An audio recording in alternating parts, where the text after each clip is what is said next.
Welcome to the CE Sponsor Update webinar. We'd like to introduce ourselves. My name is Matthew Hughes, Continuing Education Administrator. And I'm Joanna Truitt, Manager for Continuing Education and Experience. We anticipate our webinar today to be about 20 minutes. Before we get started, we have one housekeeping note. If you have a question you'd like to ask, please type it into the Q&A text box on the right-hand side of the screen. We will address all questions at the end of the presentation. During this webinar, we will go into more detail about the change in self-study assessment requirement, introduce our program planning roadmap, and provide an update on CFP Board Ethics. Let's get started. Over the past few years, the continuing education team has received substantial feedback from CFP professionals, many of whom hold multiple professional designations, and CE sponsors expressing concerns that CFP Board's current CE assessment requirement for self-study programs, which is 10 questions per credit hour, is not aligned with best practices for CE providers or the corresponding requirements for other prominent financial service designations. In response to this feedback, the Council on Education re-evaluated the requirement and recommended a reduction in the required number of assessment questions, reducing it from 10 questions per credit hour to a minimum of 5 questions per credit hour. We consider this a very positive change. Specifically, this will align the number of final assessment questions requirement with best practices in adult learning. It will encourage a focus on measuring learning by connecting the development of meaningful assessments to a program's specific learning objectives and level of complexity, potentially beyond the minimum required 5 questions per credit hour.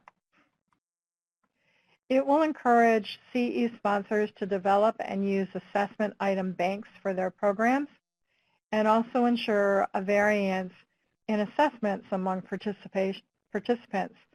And last, we hope that this change will enhance the experience of CFP professionals who are serious about learning and staying ahead of trends. The implementation of this new policy will begin with the 2019 renewal process in October.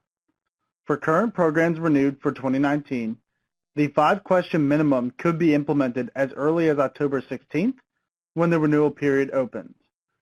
The new policy will cover any program submitted for 2019.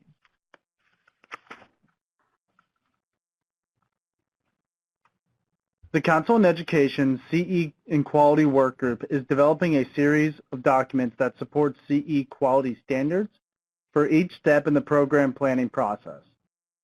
These guides have been developed to assist those organizations whose programs are eligible for CE credit, but who don't necessarily have the background or experience in program development.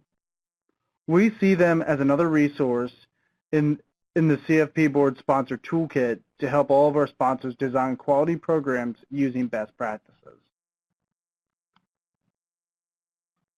This program planning roadmap was developed as a visual outlining each step in the process.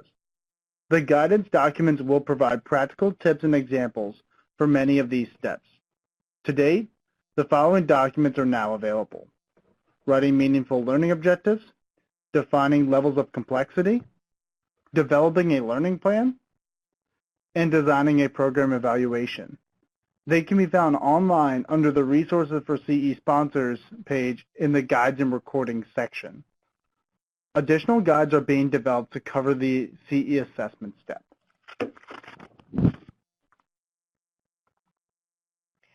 While working through the first steps in the program planning process, we took the opportunity to review our definitions for level of complexity and found they weren't as clear as they could be. So we've made some adjustments to these definitions that now go hand in hand with properly written learning objectives that are both specific and measurable. This included changing the label of Level 1, level of complexity, from Overview to Basic. A seemingly small change, this will align CFP Board much closer with best practices. And this change will be into effect for 2019.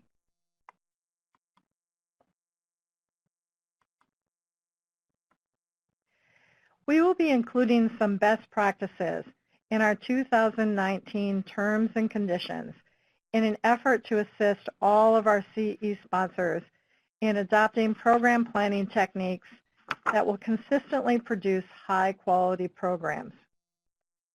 The first area of impact will be the learning objectives. In 2019, program submissions will require clearly defined learning objectives that are both specific and measurable. We will also require more than one learning objective. So in the future, learning objectives like professionals' conduct and regulation, ... or bullish, bearish trade economy will no longer be acceptable.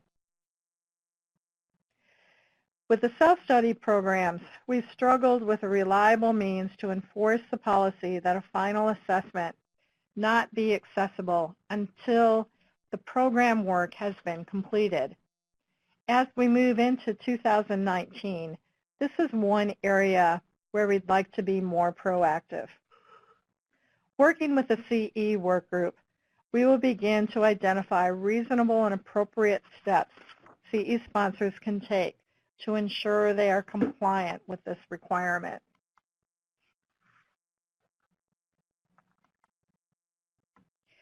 While program evaluations will not be required in 2019, we view this as a best practice.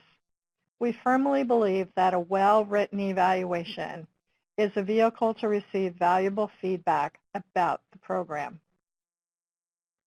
And last, we've started to address what we feel should be adopted best practices for self-study content. Provisionally, we're evaluating the idea of promoting annual program reviews and a program refresh every 3 years. We will continue soliciting feedback from the CE work group before determining final guidance in this area.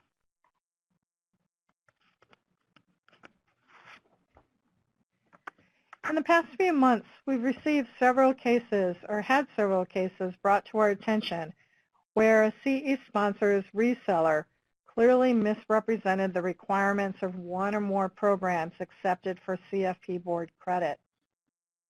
CFP Board takes the integrity of its program and trust the communities we serve seriously.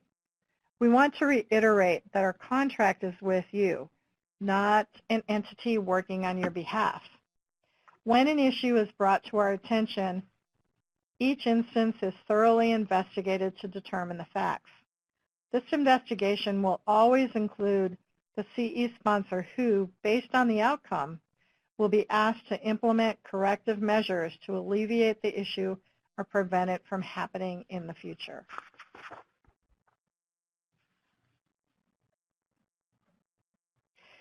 Those of you who offer Ethics CE have been extremely patient and understanding as we've worked through our new delivery model, which fortunately coincided with the adoption of the new code and standards. We now have a firm plan and development date for the new Ethics CE program. Here are some of the important dates to add to your calendar. August 14th will be the criteria review for self-study or online providers. August 16th, we will offer the first of 3 live session options for instructor training. Your instructors only need to attend one of these 3 live sessions before offering the program. The second session will be offered on September 12th, and the third will be offered on September 25th. All current ethics programs will be expired on September 30th, and the new ethics program will become active October 1st or sooner if the CE sponsor is ready.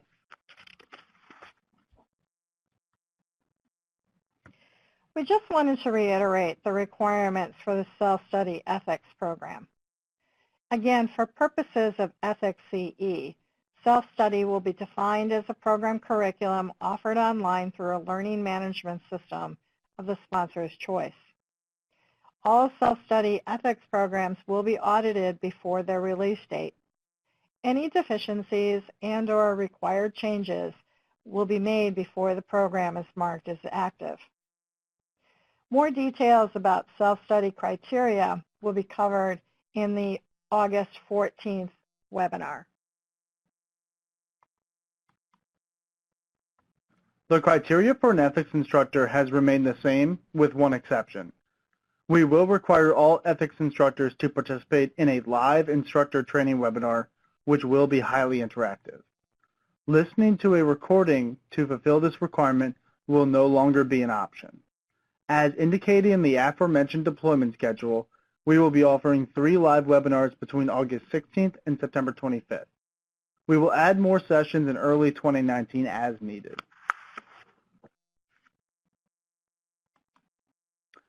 Any active CE sponsor is eligible to offer ethics.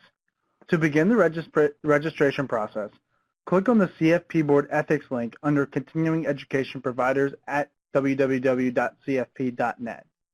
There, all the information you need is located on one of 4 content pages. The Learning Objectives page, the Ethics CE Program Requirements page, the Get Started page, which includes step-by-step instructions to submit an ethics program request, and the Resources for Ethics CE Sponsors page, which includes links to the instructor training webinars as well as previous webinar recordings for ethics.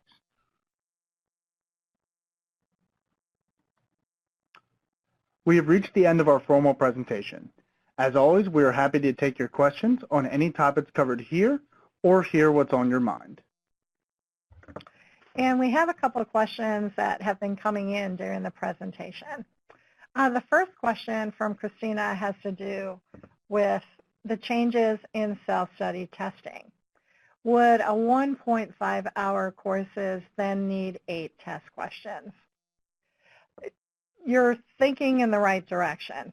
We'll actually put together a formula based on not only a full hour, but also a full hour plus a half as it relates to the assessment questions. And the other thing, too, that you probably heard us say and you saw in writing was the fact that our expectation is that it'll be a minimum of 5 questions. The appropriate number of assessment questions should be driven by the learning objectives and the level of complexity, again, with 5 being the minimum. Belinda asked whether or not the presentation will be available after today. The answer is yes. We will have the recording most likely online the last week of July. The person who does that for us has a well-deserved week off. So again, we're going to give them till next week to help us pull everything together so we can get this recording online for you. Lori asked, when can we purchase the ethics program? Actually, the registration for ethics is currently open. When you go to your portal, you'll click Add Program, and when you click Add Program, you'll identify that it's an ethics course. Going back to the one screen that we just shared that had to do with ethics, and let me pull that up for you.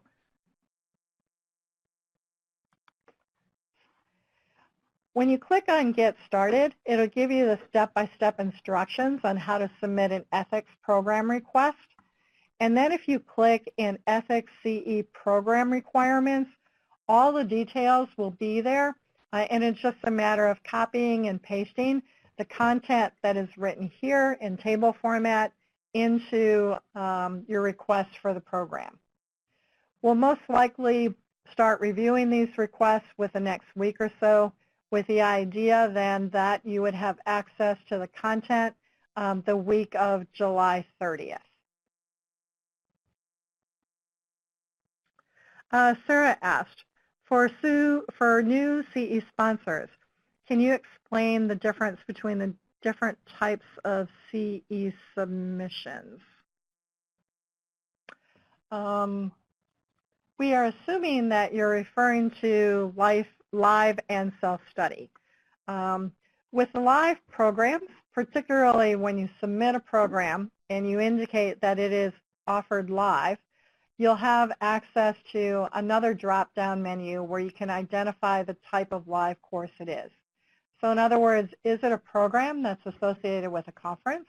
Is it a live webinar? Is it a workshop or a seminar or a standalone program? And then we do have a category for other. If you identify it as a self-study program, the options you have for self-study programs, again, are recorded webinars, traditional courses, 30-minute online courses, and true self-study.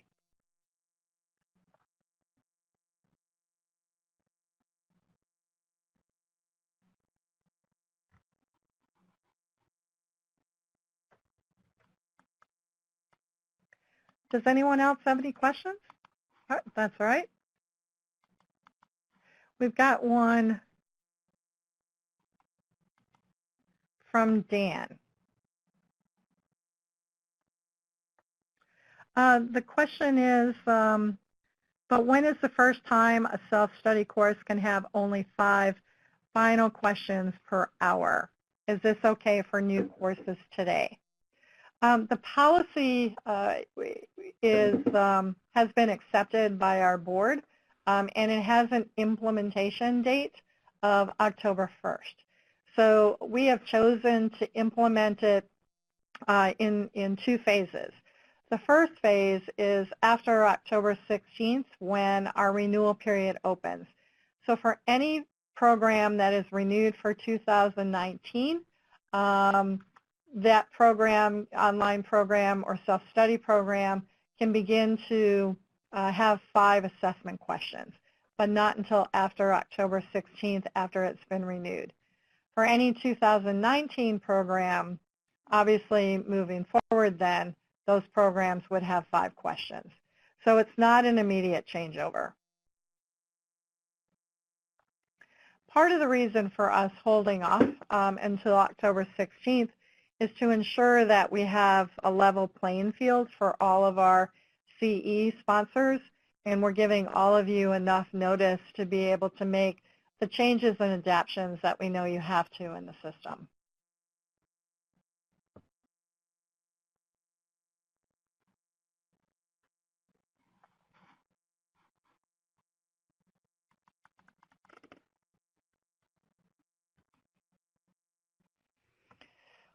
What we would like to do is tell you that our next newsletter is scheduled to be developed or distributed on September 11th, with the corresponding webinar on September 18th. In the September 11th newsletter, we'll talk a little bit more about the guidance documents available. We'll introduce our new quality partners. We'll talk about the 2019 renewal schedule, and by that time as well, the 2019 terms and conditions will be available for you to review and to download.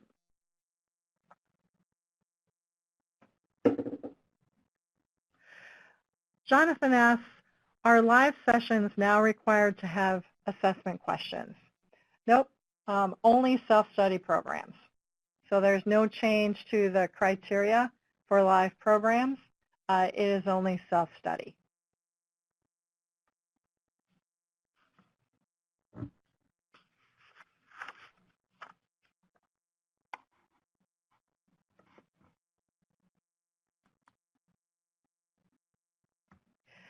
What we would like to do, again, is to thank you for your participation. A recording of this webinar, as we indicated, will be posted most likely the last week of July. We'll definitely send out a notification with the link of the posting.